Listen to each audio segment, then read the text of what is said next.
সামগ্রিকভাবে অর্থনীতির উপরে এবং সংকটের বিষয়ে বক্তব্য রেখেছি as general secretary of Awami League. কিন্তু স্পেসিফিক কোনো বিষয় কোনো মন্ত্রণালয়ের এটা আমি জানিও না যে কী হয়েছে। আপনি বিষয়টা সংশ্লিষ্ট মন্ত্রণালয়ের মন্ত্রীকে জিজ্ঞেস করুন অথবা বাংলাদেশ ব্যাংকের গভর্নরকে জিজ্ঞেস করুন, এটা তাদেরই উত্তর দেওয়া। বিভিন্ন সময়ে বাংলাদেশের বিভিন্ন দুর্যোগে আওয়ামী লীগ নানা ধরনের উদ্যোগ নেয়। যেমন গত কয়েক বছর আগে ধান কাটা উৎসবের সময় যখন শ্রমিক পাচ্ছিল না তখন আওয়ামী লীগ ছাত্রলীগ সভাপতি এবং গত রমজানে গত ডিসেম্বরে দেখলাম যে দ্রব্যমূল্য ঊর্ধ্বগতির কারণে মানুষ যখন অনেক কষ্টে আছে তখন আওয়ামী লীগ উদ্যোগ নিয়েছিল যে দ্রব্যমূল্যের দাম কমানোর জন্য কিছু উদ্যোগ তৃণমূল থেকে। কেন আমরা ইফতার পার্টি করিনি?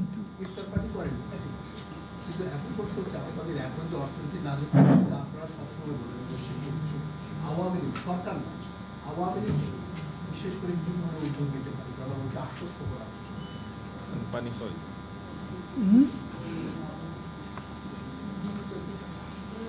এখন ক্ষমতায় তো আছে আওয়ামী লীগ সরকার, তো আওয়ামী লীগ সরকারের উদ্যোগ তো আওয়ামী লীগকে বাদ দিয়ে নয়।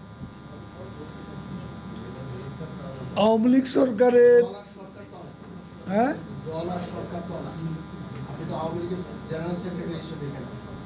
আমি জেনারেল সেক্রেটারি হিসেবে এখানে আছি, কিন্তু এই দলই তো এখন সরকারে। কিছু বিষয় আছে এগুলো সরকারি ডিল করে, দলের বিষয় না। দল কৃচ্ছতা সাধন করতে পারে, দল ইফতার পার্টি না করে ইফতার সামগ্রী সাধারণ মানুষকে পৌঁছে দিতে পারে, এবং এই কাজ তো আওয়ামী লীগ করে যাচ্ছে। আওয়ামী লীগ তো করোনার সময়, তারপরে ধান কাটার সময় আওয়ামী লীগ এবং সহযোগী সংগঠনের নেতা কর্মীরা প্রধানমন্ত্রীর যে নির্দেশ, প্রধানমন্ত্রী আবার আমাদের দলেরও সভাপতি, তার নির্দেশ মতো সবাই কাজ করেছে।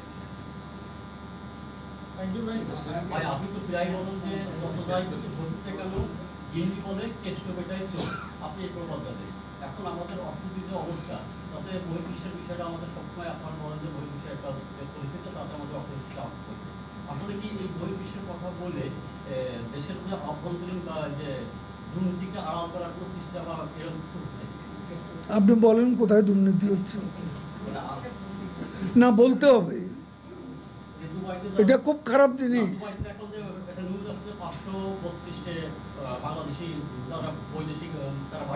এটা অনুসন্ধান করে বের করেন।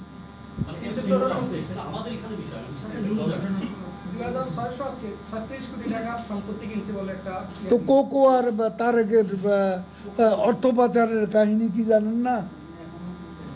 তাদেরটা তো হাতে নাতে ধরা পড়ছে সিঙ্গাপুরে, মানি লন্ডারিং। এটা কি আওয়ামী লীগ করেছে?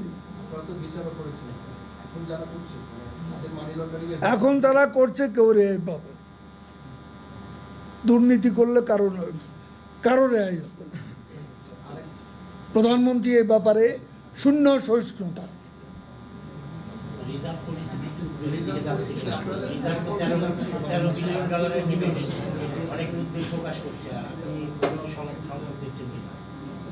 কয় বিলিয়ন ডলার নিয়ে আমরা স্বাধীনতার পর যাত্রা শুরু করেছি, ছিল ডলার ছিল আমাদের।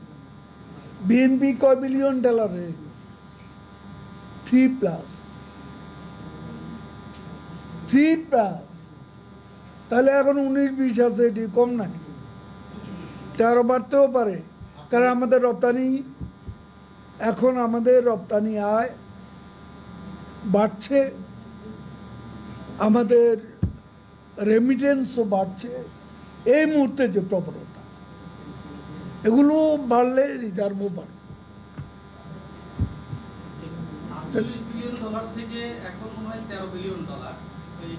কে বললো আপনাকে 13 বিলিয়ন?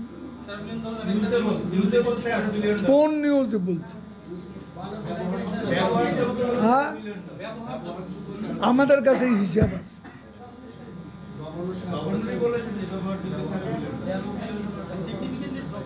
আপনাদের সময় রেকর্ড ছিল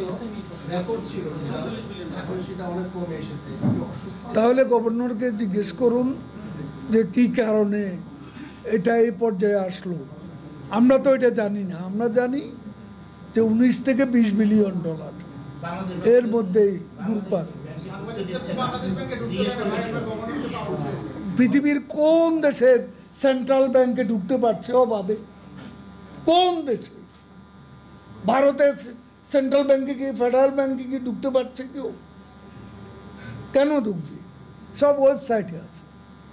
আপনার জানবার বিষয়, আপনি ভিতরে ঢুকবেন কেন? Thank you.